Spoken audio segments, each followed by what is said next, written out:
Fortnite! Oh gosh.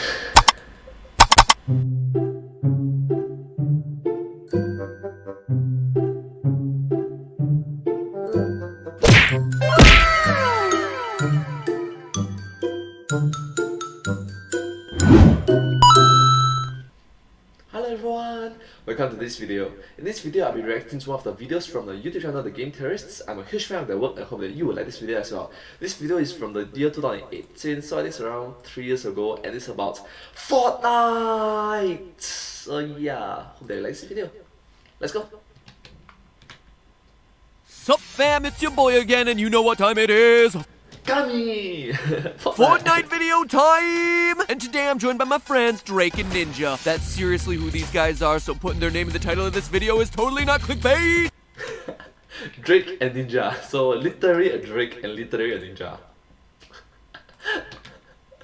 Now a lot of you have been blowing up my feeds lately saying that I fake my videos, that I have someone else play for me, and that I just kind of sit here and react. Well, that is totally not true. I mean, why would I lie? Except to make myself look better and rake in those sweet, sweet YouTube dollars! So today, even though your accusations totally don't bother me, even if they do kind of bother me, I am gonna show you my hands while I'm playing. Haters gonna hate. Boom! Let's do this! So here we are playing Fortnite with my boys. Drake, I hear you're a fan of this game. Oh, boy! That is definitely not true. That is definitely not true. Legit hand cam. You're only moving one button. That's not appropriate.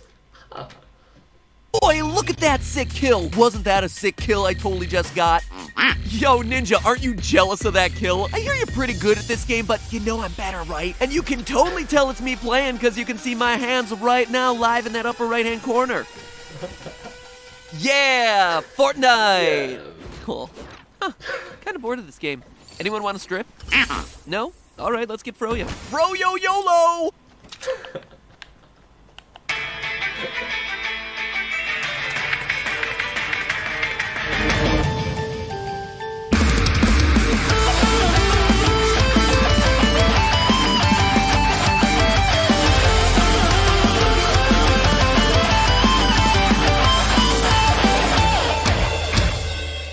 Internet, welcome to Game Theory.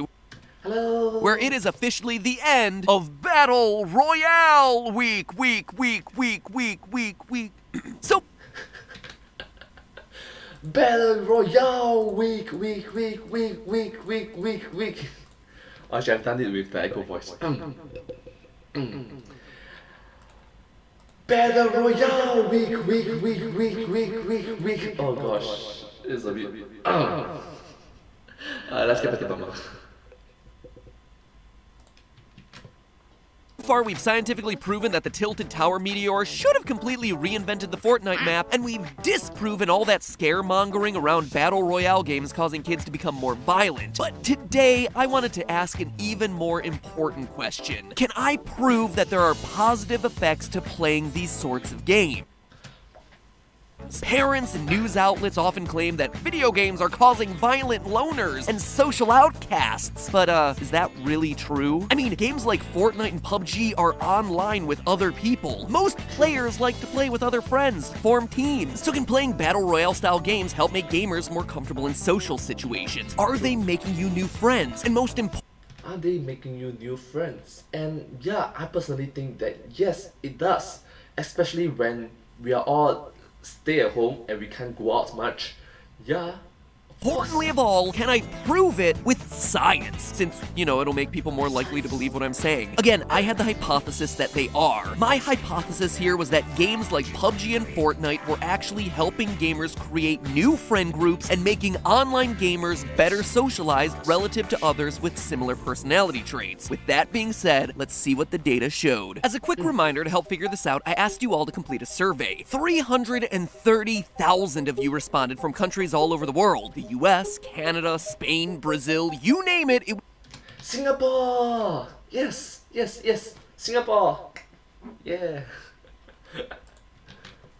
was in there. Even some countries I'd never heard of, like Your Mom and Your Mom Gay, which I can only assume is like the relationship between Virginia and West Virginia. Your Mom Gay, the Democratic Republic of Your Mom Super Gay. Other represented countries included Tidy Whitey, Timid But Rages a Lot, and What Is Nationality? My Name is Michael. It's odd you never see that nation represented at the Olympics. I really would love to see their flag. Then, whether you were from America, America the Dank, the good old US of A, or any of the other 120 different ways of writing the exact same country, I asked you all to tell me which Battle Royale games you were playing, a bit about your gaming habits, and then some information about your personality via the Myers-Briggs test.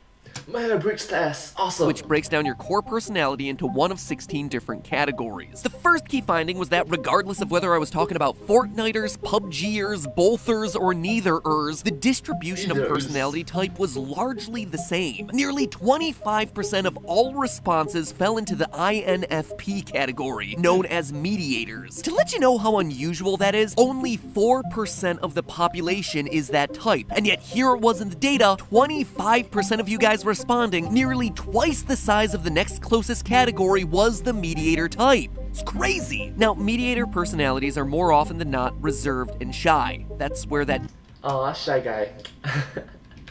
You just shy. introverted I comes in at the beginning. As a result, mediators often feel misunderstood. They have a tendency to withdraw into a form of hermit mode, figuratively, and sometimes literally hiding away from the outside world, seeking escape via their passions. And passionate they are. For despite that quiet exterior, they have a fiery inner emotionality which leads many to express themselves through art, writing, poetry, social media, and of course, video games.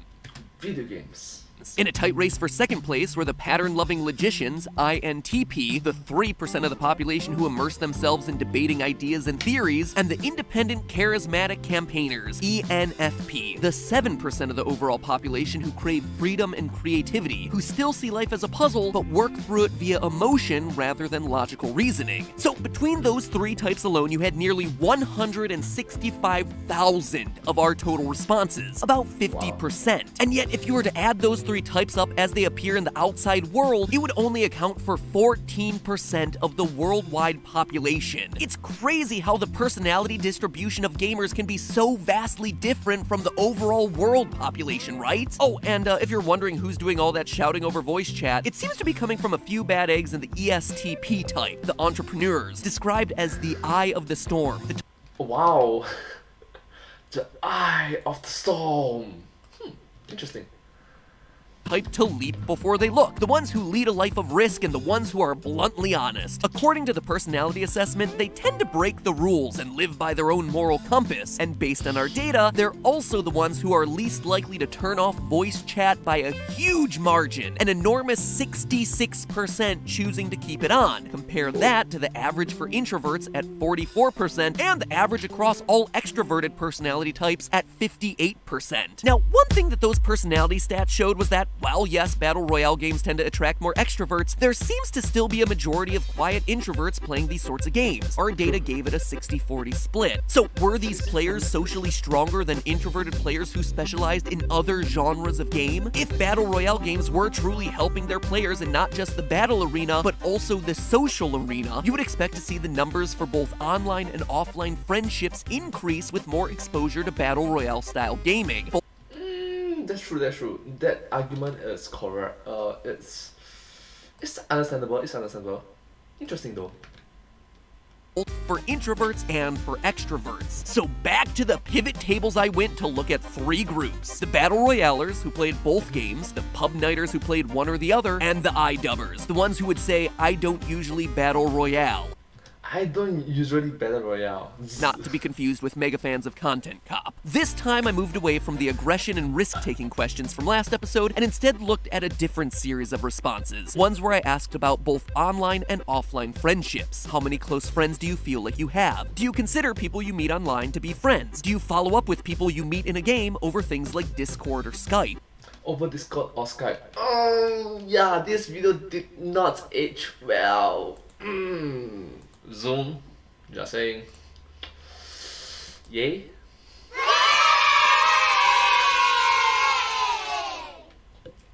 Alright.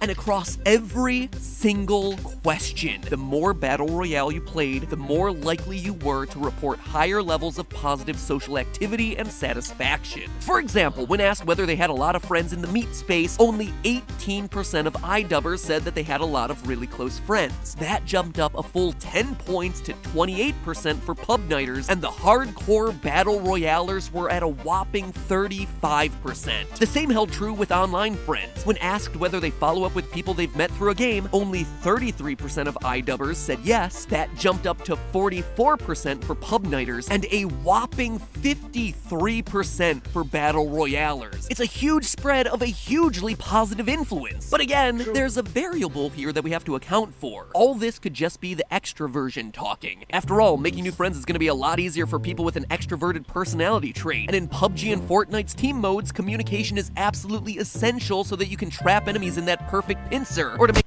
That's correct. Communication is absolutely critical for this kind of games. sure that you're not building walls in the middle of someone else's staircase. So to ensure I was comparing like with like, I separated out the extroverted gamer dataset from the introverted ones, so I could eliminate outgoingness as a potential variable here. And it was here that the positive benefits of Battle Royale games became perfectly clear. When introverts responded to, "Would you say you have a lot of friends IRL?" Do you have a lot of friends IRL? Not sure if you understand. IRL stands for in real life. Yeah. Only 11% of iDubbers said that they felt like they have a lot of friends. That jumped up to 17% in pub nighters and an astounding 22% with the hardest core Battle Royalers. For extroverts, the Battle Royale friendship boost also occurred and was even more pronounced, jumping from 40% saying they have a lot of close friends on the low end to a whopping 55%, an enormous 15% increase in the Battle Royaler category. The same held true with online relationships as well. When asked when they followed up with friends from games in places like Discord, introverts went from 32% yes for the iDubbers to 52% yes with the Battle Royalers. The data is screaming that there's a positive relationship here. But again, that's only numbers. Anyone can have a larger friend list, especially those who play a game that encourages you to build that friend list. Except here's the thing, perhaps the— Here's the thing. Get it? Get it? Get it? Get it? The Fantastic Four, the thing. most positive finding of all of these episodes. These relationships are real and they're long-lasting. For both introverts and extroverts, when given the opportunity to agree with the statement, I consider people I meet online to be friends too, about 28% of iDubbers did, a number that jumped to 44% for Battle Royalers, which ultimately means that these games are encouraging new sets of friendships that feel and behave realistically, even if they're only taking place in a virtual world. And psychologically, it makes sense. Yeah, psychologically speaking, it makes sense. When activities performed together help build trust and understanding, a friendship can form. A number of studies done over the past decade have asked the question, can games with their physical separation and their visual anonymity create the same level of bond? A number of studies have concluded yes. Yes, absolutely yes. Especially during the period of stay at home, we bond, we make new friends offline a lot more than online a lot more than offline. Yeah, we make a lot more friends online than offline, especially when during the period of stay at home. So yes, they can. One fantastic study named yes, they can, and yes, they can, and yes, we can. Social interactions in massive multiplayer online role-playing games even found 27% of the male players and 47% of the female players in their study to find themselves attracted to other players that they had never met in real life. Move aside, Tinder, there's a new best dating app, and it comes with sniper rifles. And I don't mean that as a sexual innuendo. And according to another study titled The Effects of Playing Cooperative and Competitive Video Games on Teamwork and Team Performance, while playing games only solo competitively might not do much, playing games with any cooperative gameplay, even competitive team-based gameplay, can help promote teamwork and positive social skills. According to, oh boy, The Effects of Pro-Social Video Games on Pro-Social Behaviors, International Evidence from Correlational, Longitudinal, and Experimental Studies, pro-social... Wow, That's impressive. That's a very long title. Behaviors acquired from cooperative gameplay can last a long time after the gaming stops, making at least months-long improvements to social behavior. It's just too bad that it doesn't make improvements to making shorter research paper titles, huh? Ouch! Shots fired! Shorter research papers. Am I right? Up top! Up top! Slap the screen. While you're smacking the screen, rocket ride your way to the subscribe button. Cool. Oh, also, subscribe to my channel as well. Thank you. Thank you so much.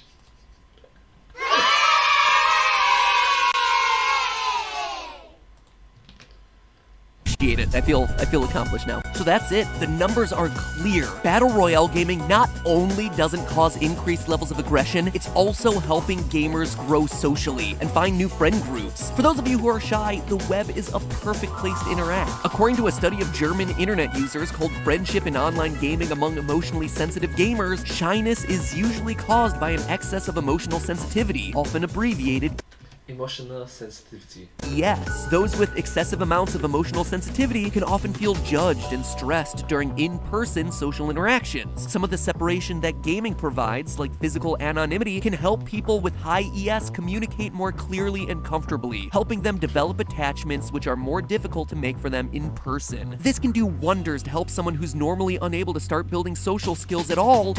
That's wonderful to mention because especially there may be a lot of individuals who doesn't actually work, they don't actually have a proper solution that they can think of, and video games just provide an absolute safe place for them to make friends, and yeah, it's wonderful. Build a certain level of comfort before meeting in person. And who knows, maybe we'll all be the first generation to evenly distribute the social skills among the masses. We'll call it socialism. Wait, no, that's not right. When I first asked Video game socialism. you guys to participate in this episode, I mentioned that it was my goal to prove the good that games can do. And I think between these two episodes, we were able to move toward that goal just a little bit more. As we saw in the data today, gamers represent some of the smallest percentage personality types out there in the world. And as a result of our unique combination of traits, it's hard for non-gamers to understand our worldviews, how we interact with things around us. As with anything that people don't understand, their knee-jerk reaction is to vilify it. See, I'm so sorry. Just my knee-jerk just my knee-jerk reaction to getting angry at these individuals who did not think about or just stand in different point, stand in others' shoes. Think from others people's point of view. Come on,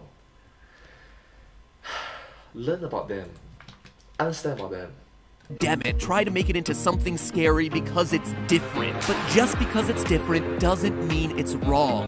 Just because it's different doesn't mean that it's wrong all the time. The situation is far from the bleak picture that the outside world would paint, and by spreading awareness of who we are, and more importantly, the way our minds work, we'll be one step closer to bridging the gap. But hey, that's just a theory. A game theory. Thanks for watching. Speaking of learning new skills, did you know I'm working on learning how to solve Rubik's Cubes now? Rubik's Cube! That's wonderful!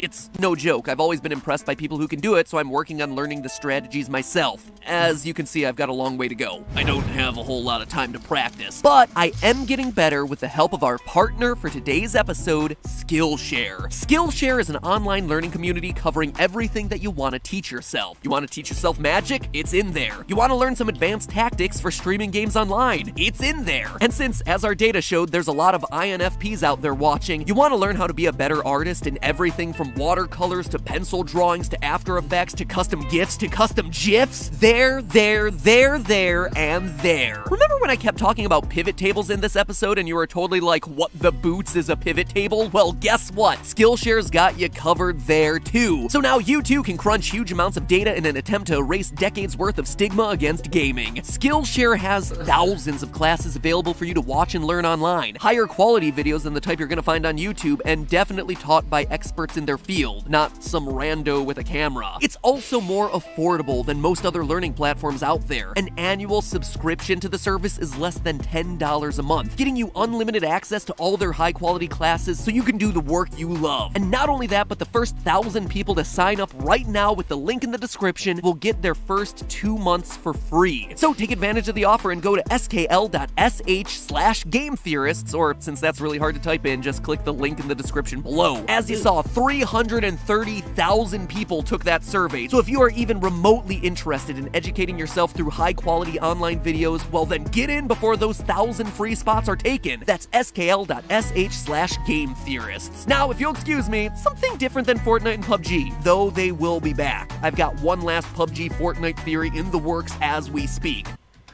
Wow, he said that we'll be back, just like the Terminator. Just a moment.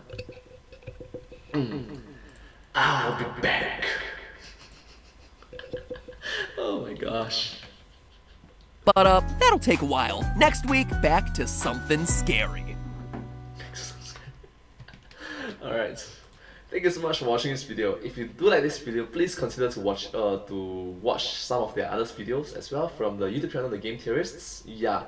If you do like my videos, please like my videos. Thank you. Please like. If you do like my videos, please consider to like, share, and subscribe to my channel and comment down below if you have anything to share with us. Thank you. And I'll see you next time. Thank you. But hey, that's just a theory. A game theory. Thanks for watching.